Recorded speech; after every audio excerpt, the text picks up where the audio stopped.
Correction de l'exercice 58, page 243.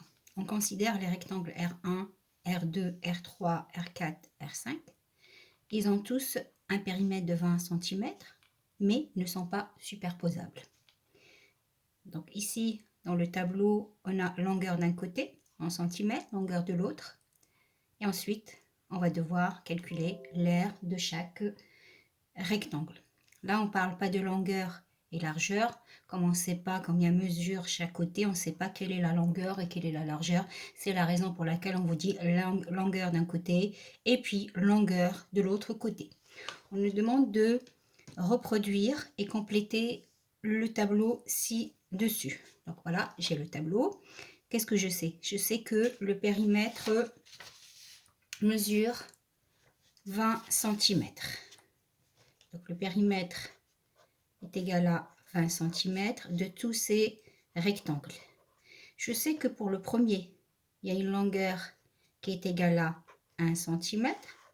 Ça veut dire que celle qui lui est parallèle mesure également 1 cm. Et ce que je cherche, c'est donc ces deux longueurs-là qui sont égales. Il y a plusieurs façons de faire. Je peux dire que c'est tout d'abord 20. J'enlève 1 plus 1, j'enlève 2, 18. Donc ça veut dire que ce côté-là plus ce côté-là, donc la somme des deux est égale à 18.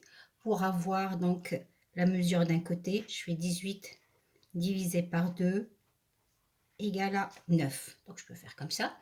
Je peux faire quelque chose de plus rapide.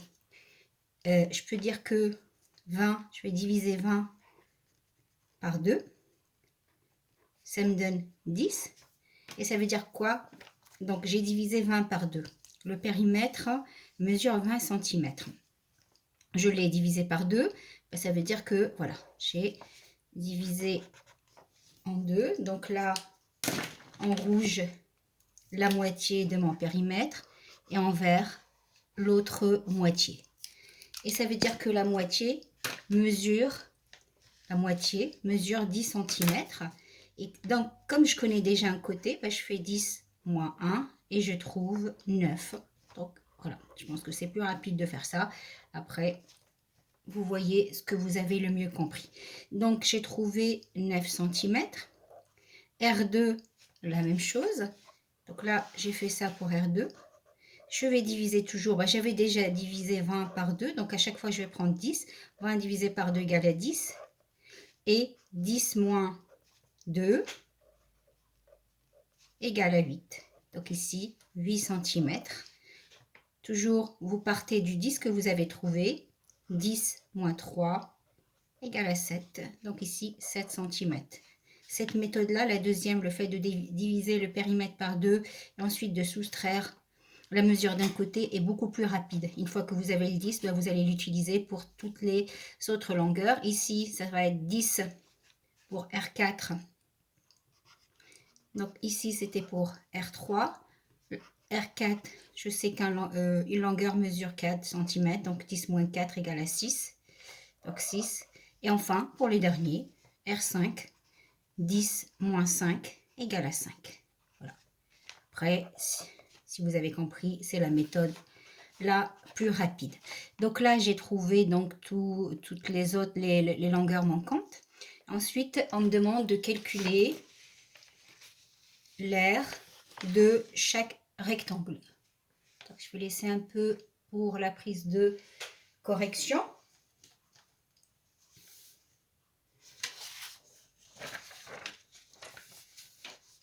Sinon, vous pouvez arrêter la vidéo ici, corriger et ensuite reprendre. Alors, je passe à la suite. On me demande de calculer l'aire de chaque rectangle. Le cours, il dit que l'aire d'un rectangle, donc ici, j'ai longueur, largeur, est égal à longueur fois largeur. Donc, je commence par le premier. Je vais appeler l'aire du premier à 1, égal à 9 fois 1, à 9. Donc, j'ai fait ça pour R1. Vous faites la même chose pour R2, vous appliquez la formule longueur fois largeur. A2 égale à 2 fois 8 égale à 16.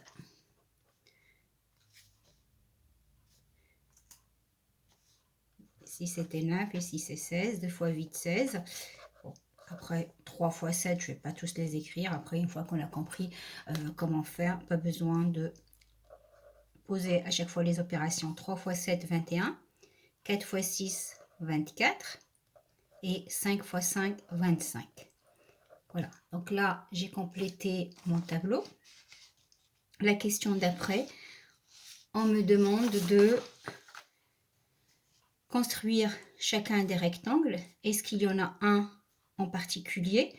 Bon, je ne vais pas tous les construire, vous savez tous construire des rectangles.